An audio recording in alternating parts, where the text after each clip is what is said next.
Hello, and thank you for joining us today for our webinar with Reveal Mobile, How Brands and Agencies Sell Location-Based Marketing, New Ways to Use Location Data. My name is Lizzie, and I am a Senior Account Manager for the LSA, and I will be your host for today's event. A few housekeeping items before we begin.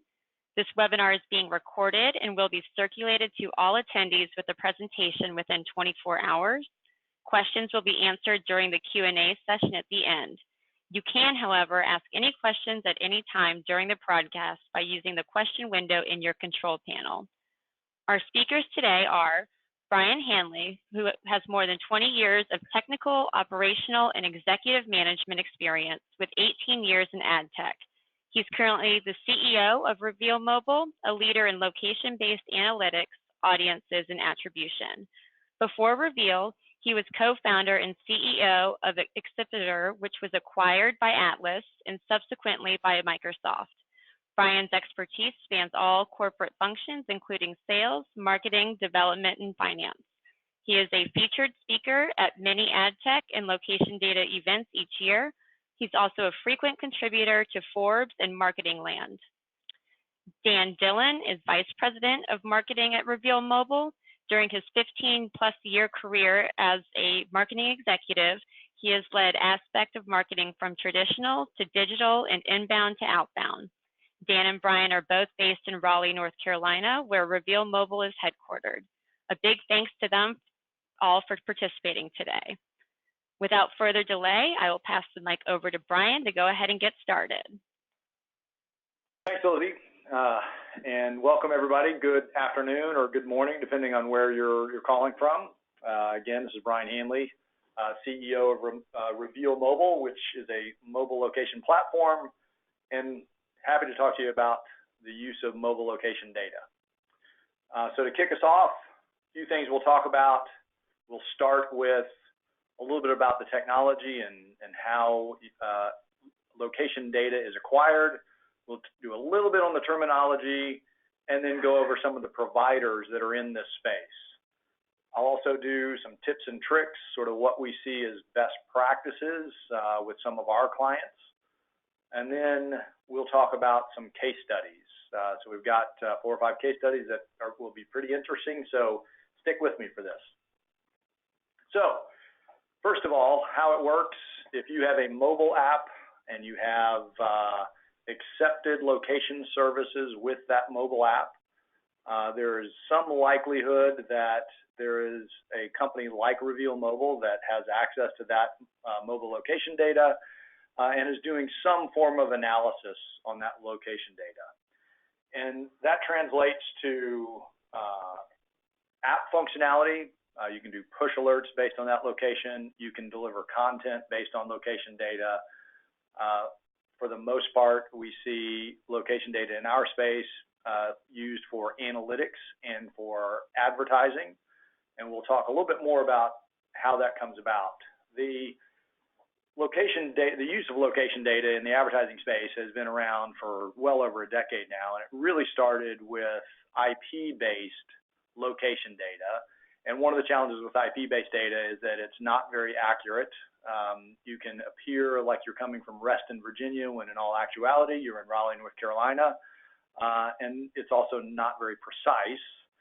And so that was really the first foray into location-based advertising, the use of that IP address. And then that moved towards cell tower triangulation. So you sort of triangulate where a device is based on where that is positioned within 3 cell towers. And while that is accurate, it is not very precise. So you can get within a few football fields of where somebody is, but not much more accurate than that. And so today, most of the mobile location data that you see is coming as GPS-based data derived from the mobile operating system, coming again from a mobile app where you've accepted location services. And that data is accurate and much more precise than you would get from cell tower triangulated data. So today, the workflow of how that location data translates into analytics and advertising is the first piece that you need, particularly with GPS data coming from a mobile device, is privacy compliant data. So you have to have a user that is consented to the use of location data. And we'll talk a little bit more about that as we talk about some of the privacy regulations. Once you have collected the location data, that location data is literally just a latitude and longitude coordinate. So unless you can translate that into something meaningful, it's just a bunch of noise. And so the next step is place matching, or you need a point of interest database. You match that coordinate with a location. Is that a Starbucks? Is that a sporting venue? Is that a business? Where does that latitude and longitude reside? And after you've matched the place, then there's other things that you can do to enrich the data. You can add some demographic data to that to further enhance the audience. And that really results in the ability to provide analytics based on foot traffic. It provides the building of audiences based on that location data. And it also allows you to provide some level of foot traffic attribution. I have a campaign, it ran, did it actually result in somebody going into a store? So we'll go into a little bit more detail around that, but first, a little bit on the technology or the terminology side. A few terms that we see in this space, one is geofencing, and that is somebody there now. Geotargeting was somebody there. Geoconquesting was somebody at a competitor. And then you'll also hear a term called proximity marketing, and that is marketing that is based on location data that is very, very precise, down to the inch or down to mere inches. And while there is data available that is that close, it requires additional technology. It requires either near field communication or it requires Bluetooth technology, all of which requires additional hardware. So while you can get very granular on proximity marketing, that data is not available at any scale and requires additional technology in order to have it. So most of what we will talk about comes from the first three. And so how are brands using this today?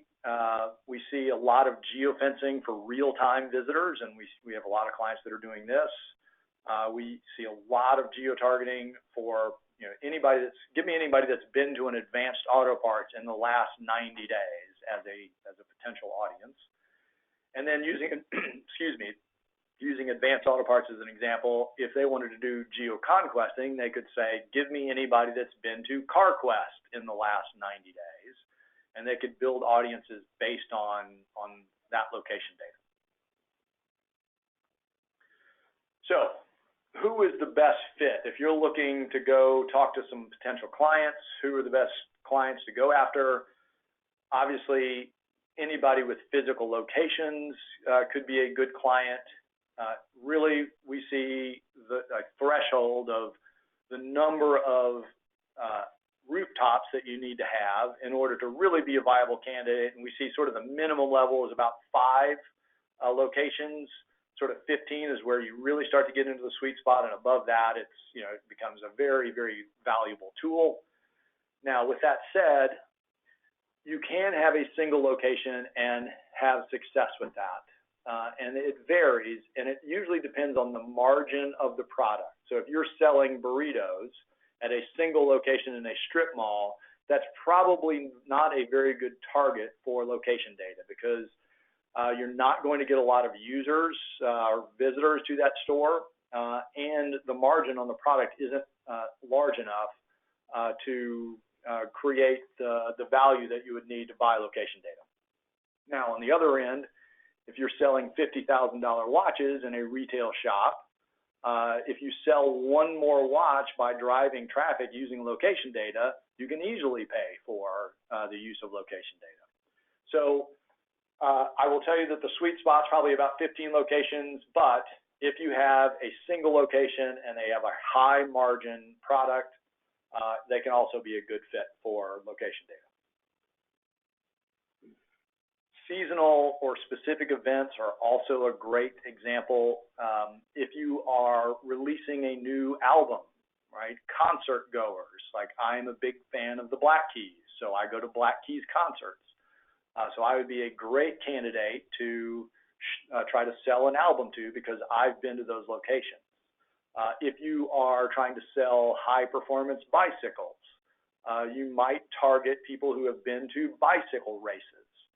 They would be a great candidate for that. So, or sporting events are great examples as well.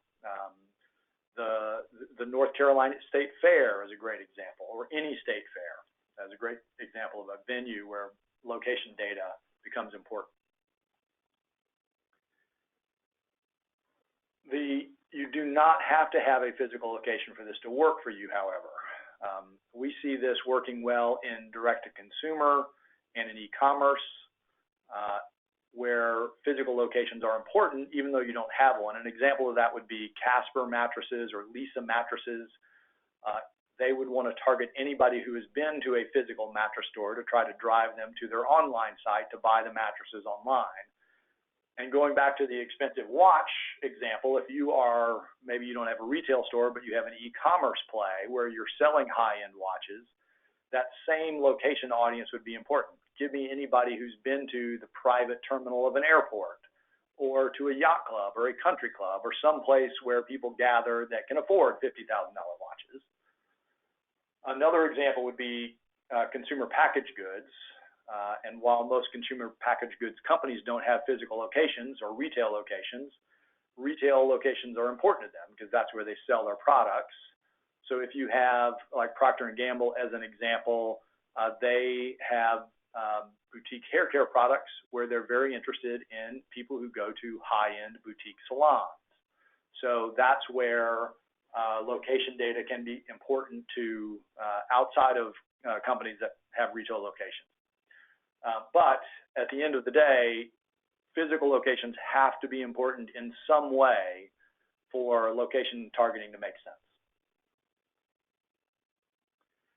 So I mentioned this a little bit earlier, but I shouldn't go any further without talking about privacy.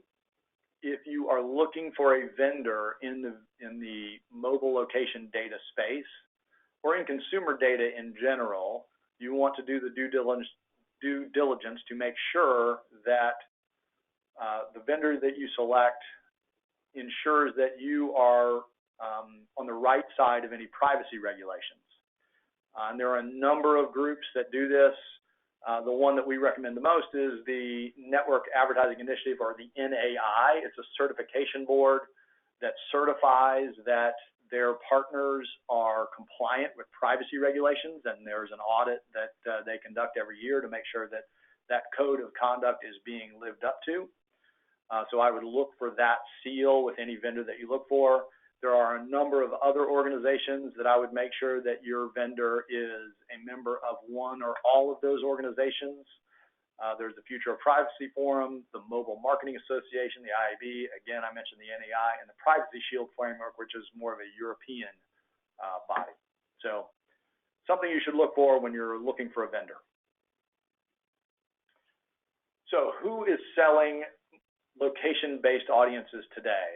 Well, according to eMarketer, the duo of Facebook and Google in 2018 captured 58% of all digital ad spend, and I believe that's probably increased in 2019. So if you want to try to compete with the likes of Facebook or Google, you need location-based audiences at scale. So you need to pick a vendor that has location data at scale and has the ability to create audiences. The only way to compete, the reason why Facebook and Google capture so much of the ad spend is because they have huge audiences and they have lots of scale of audiences based on location and a number of other factors. So if you want to compete, you need to have scale as well. So who are some of the vendors in this space? We really look at this broadly in three categories. There's mobile audience providers, which is where we categorize ourselves. In that bucket is Gravy Analytics, Cubic, Unicast, and there's others. The differentiator here for mobile audience providers is that they only provide mobile audiences. They don't deliver media in any way, and they're highly customizable. Right? So if you have custom locations or custom date ranges, or you want to combine different audience factors, mobile audience provider is a great path to go towards. The next section in the middle is audience marketplaces, and there are a number of those, Kochava, AdSquare, Factual, Pushspring. All of these are actually partners of ours. They are marketplaces where you can go and buy a standard taxonomy of audiences. So I want McDonald's visitors, or I want shoe shoppers, and you can literally log into these marketplaces. They have drop-down menus, and you can choose what type of audience you want, and then you can go download that into whatever advertising platform you want to. So it's a little more standard audience than you would get from a mobile audience provider, but one of the advantages there is they combine more than just location data. You can get cookie-based audiences, email-based audiences, so there's marketplaces of more than just location data. And on the right side is the demand-side platforms, and that's sort of the easy button for location-based advertising. And this is a great place to start if you know you have clients that you want to do location-based advertising for, but you don't know where you want to spend the money, because these clients will, if you have a $100,000 campaign that you want to spend, they will spend the media dollars for you. So it's a sort of a one-stop shop for location-based targeting. So the future. One of the things, we talked a little bit about the privacy regulation. One of the things that's happening, and I'm sure you've probably heard of this, but CCPA, which is the California Consumer Protection Act, is coming in 2020, and it is a requirement for more transparency of what's happening with data, not just location data, but data in general, and providing more control for the users. And so in most of the time when you have an app that asks for location services or permission for location services, today you'll see essentially three choices: always on, only when in use, and never. And when CCPA comes into effect, you will likely start to see apps have yet another pop-up that gives more detail into what is happening with that data, that this data is being used for advertising, or this data may be shared with a third party for advertising or analytics or attribution, which we think is a great thing. There needs to be more transparency with what is happening with data in the industry. The challenge that we see with CCPA is that, as the name implies, it is only California. It is the California Consumer Protection Act. And the thing that we are trying to avoid is different regulation across 50 states, which would be very, very cumbersome. So we're pushing for federal regulation and legislation so that it becomes a single body or a single regulation across the entire 50 states. Attribution. And I have this as part of the future, but it's really, attribution is here today. There are a number of companies that provide attribution, and there have been. There's cookie-based attribution. If you go to a website, you can already track, did somebody then download something into a shopping cart, or did they click off to a web page? Location data-based attribution is already being used today, where you can show that a campaign is actually driving traffic to a store. So it is already here. There are a couple forms that it's taking today. One is fairly simple attribution, where you say, here's the size of the audience that saw the ads. I had 100,000 people saw the ad, and 7,000 people then went into the store based on that population. And there's no extrapolation on that, right? So it's fairly simple attribution. The other end of this is where, I know that I had 5% of the user base that went into the store. I saw that percentage of the user base. And then I can then extrapolate that of the 7,000 people, I likely saw a lot more, or we actually drove a lot more to the store. So we see, a spectrum of accuracy on the attribution front. Why is it so hard? Well, nobody has 100% of the users that go into the store, not Google, not Facebook. So it's almost impossible to show exactly how many people an ad or any sort of campaign drove to an actual store. So you have to understand what percentage of the user base that your provider sees, so you can get an understanding of how that translates into foot traffic to an actual store. We'll also see a lot more integrations. Today, there are market platforms that combine different data sets, but we'll see more and more of that where you combine location data with a lot more demographic data with what's called the app graph, and that is what other apps somebody has on the phone. So you'll see more and more of that where the data will be less and less in silos and more combined across different systems. So a little bit on selling and buying, and mostly selling location-based audiences. I'll give you some of the tips and tricks that we see in the industry. One of the things that we see fairly frequently in our own customer base is trying to get too complex in terms of how location-based advertising works today. So we say, stay above the glass. Nobody's asking today how a TV ad is delivered. The important thing to understand is the size of the audience that you can reach, and be very transparent with the size of that audience. If you try to if you do confuse the customer, that at best extends the sales cycle, and it can actually result in no sales. So we say stay above the glass. That's not always possible. Sometimes you have very, very tech-savvy clients and that want more information and want to dig into the details of how you come about the location-based audiences. If you do, you should rely on a digital expert, and hopefully you have one in-house. If not, you should rely on your vendor. We get called into a number of conversations with agencies, clients, to dive deep into the location technology and how the actual audiences are developed, right? It's one thing to go to a client and say, hey, I have 100,000 people that have been to your store. How do you know that? And we can go into great detail on that. And so some clients you'll need that. My recommendation is early on, make it as simple as possible. The other thing that you should keep in mind when talking about location-based audiences is what we call the look-back window.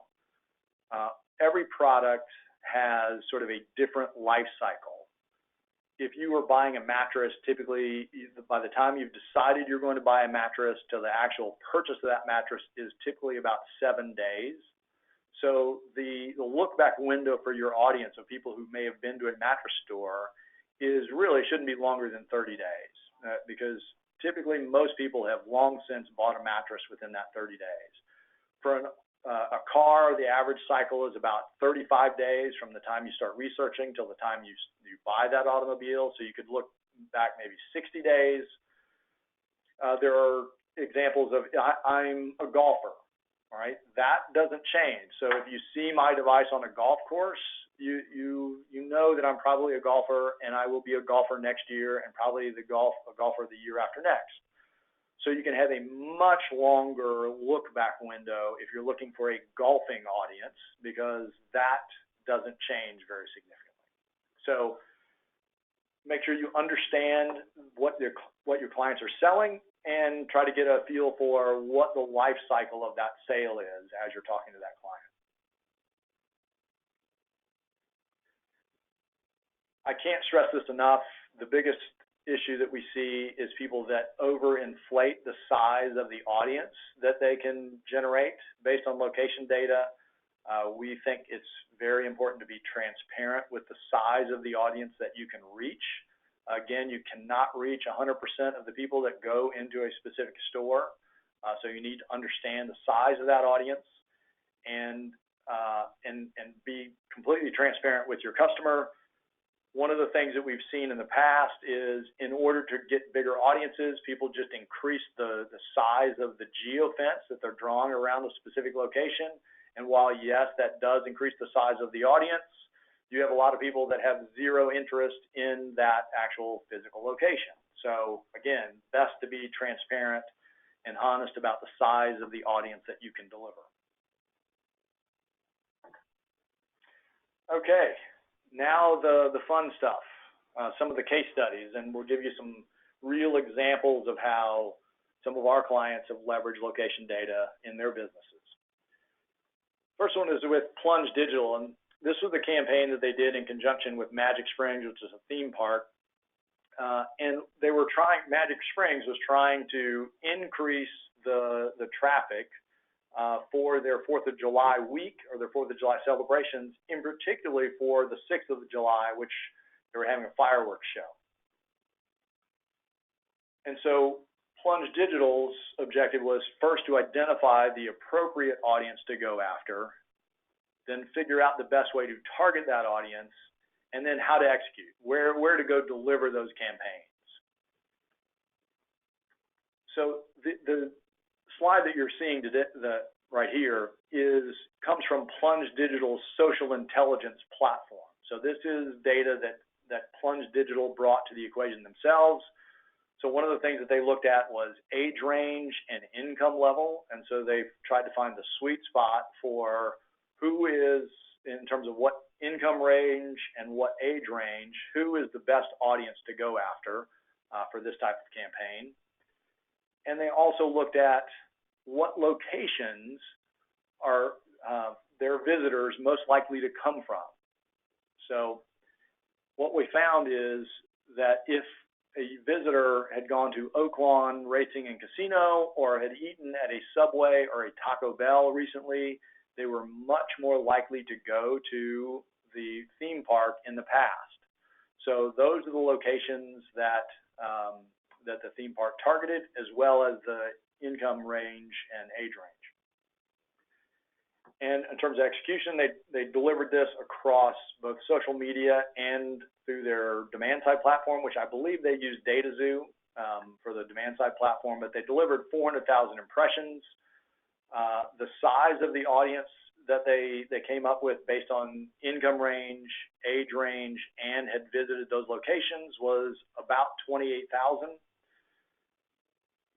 The good news is, out of that 28,000, they had almost 13% that, after having seen the advertising campaign, actually went to the theme park, and a little over 7% that, after seeing the ad, actually went to the July 6th fireworks celebration. So the bottom line is Plunge Digital earned repeat business from the theme park. Another example, Moe's Southwest Grill. Who doesn't love Moe's? This was done in conjunction with French West Vaughn, which is an agency out of Durham, North Carolina. And this was done about the time that Chipotle announced they were coming out with a new queso, and Moe's is very, very proud of their queso, and I agree that their queso is better, and so does Moe's. And the idea was to sort of disrupt that advertising from Chipotle. They wanted the Moe's app to be downloaded, as well as coupon redemption for a free queso. And they were advertising across social media, primarily Facebook.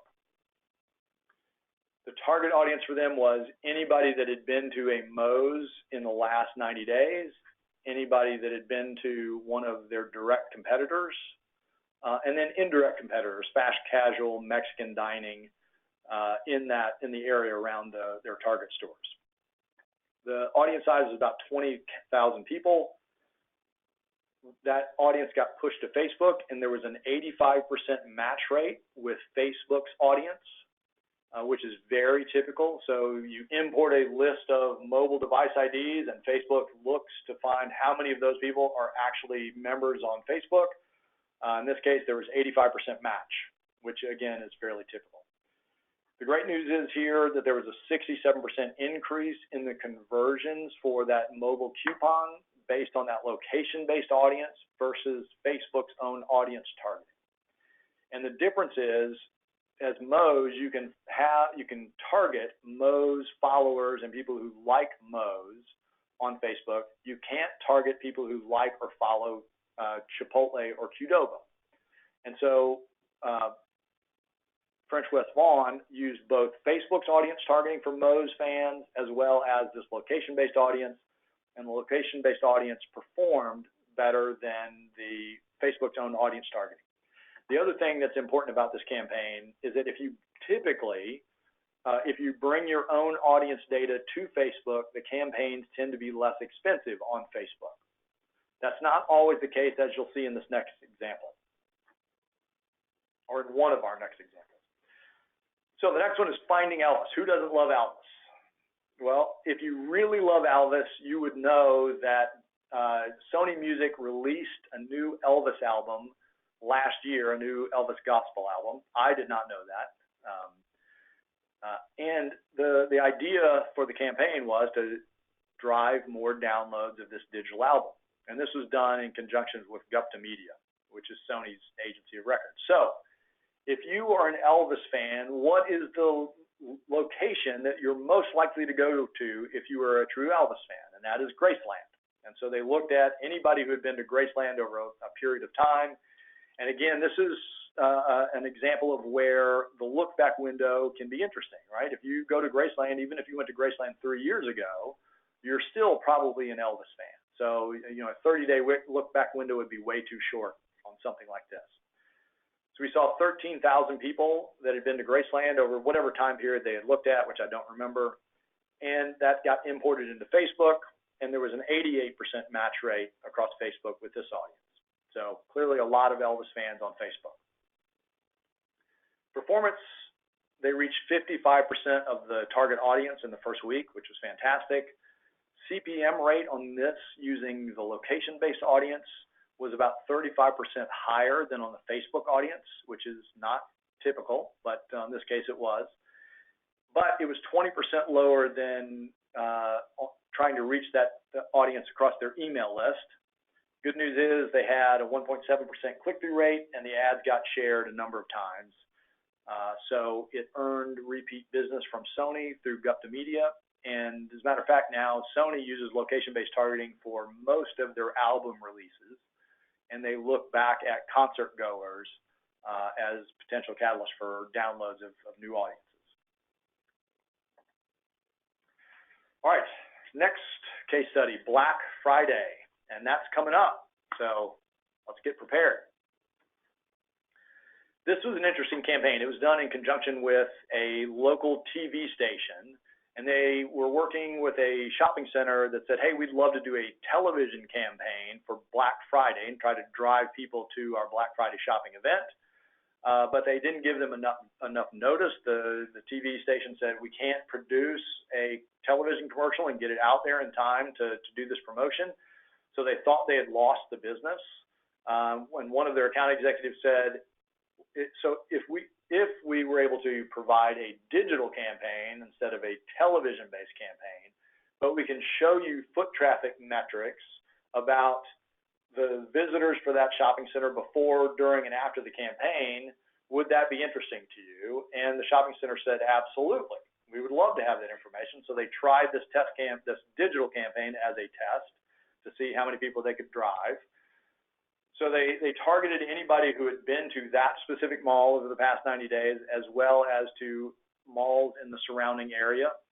The messaging was win $1,000 in the Black Friday cash tube giveaway, and that's one of those glass tubes that you get into and the wind is blowing up, and you're trying to grab dollar bills out of the air, so lots of fun.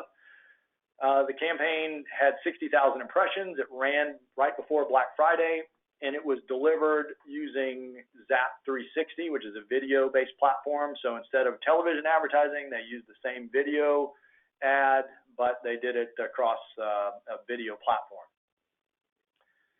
They delivered 61,000 impressions with a 0.5% click-through rate, and they had 313 tap-to-clicks, and that's essentially 313 people that registered for the Black Friday cash tube giveaway. And the good news for the television station was that they renewed the campaign for an additional 12 months after that. So it was a great test, very successful. Everybody was happy.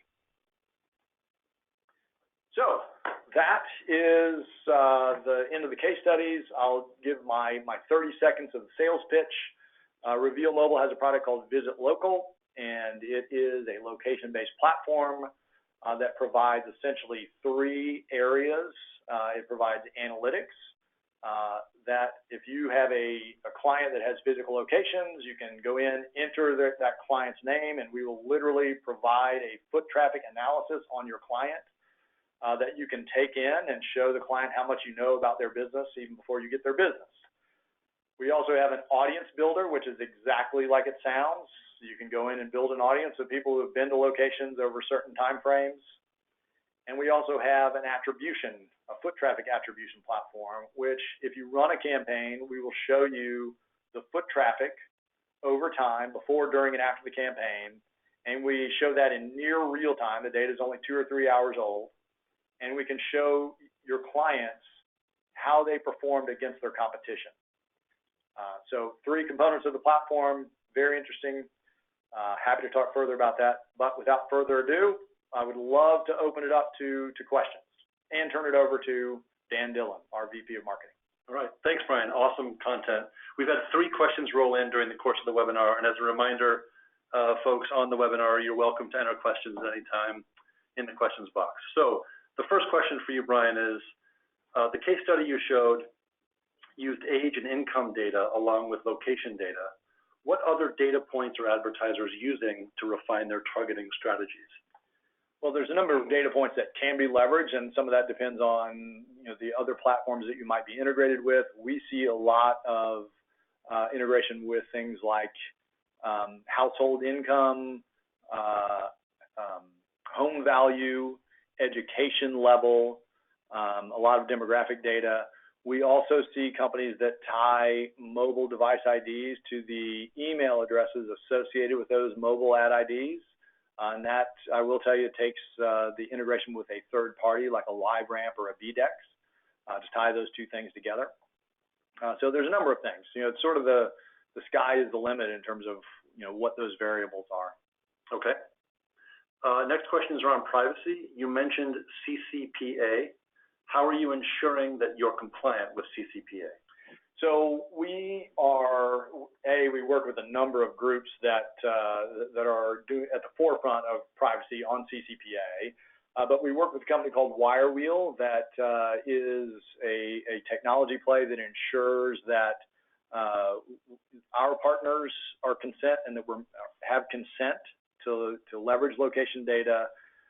And we have the pass-through of our consent to our partners to ensure that there is no fear of being sideways against the regulations. And even as other states come out with additional regulations, we have the technology partners to ensure that those privacy regulations are adhered to.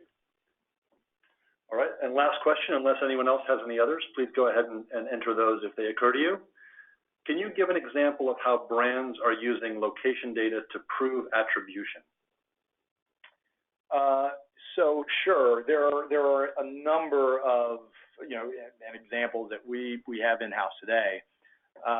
The best way is to understand the size of the audience that you can deliver against. And then leverage a platform that can then show with a certain precision that users have been to specific stores. There are a number of campaigns. Our tech platform can do that, but we're certainly not the only one. There are a number of attribution platforms that will show you that a campaign was delivered, and it doesn't even have to be a digital campaign. It can be television. If you have a radio ad or a television ad that is being delivered for let's say, Advanced Auto Parts, you can then show, here's how many people potentially heard that ad, and then here's how many people went into an Advanced Auto Parts after having heard that either radio advertisement or television advertisement. All right, awesome. It looks like those are all the questions we had come in. Lizzie, let me pass it back over to you. Thanks, Brian and Dan. Great questions and discussion. I thoroughly enjoyed the webinar, and I'm sure most of you guys did too. So thank you guys so much at Reveal Mobile for putting this together. So since that ends our webinar, if you're interested in viewing this and other previous LSA webinars, simply visit our website, thelsa.org, and navigate to Insights, followed by Webinars. Thank you guys so much again for joining us today. Please be sure to visit thelsa.org and subscribe for updates to be the first to know about future webinars. I hope everyone has a great day.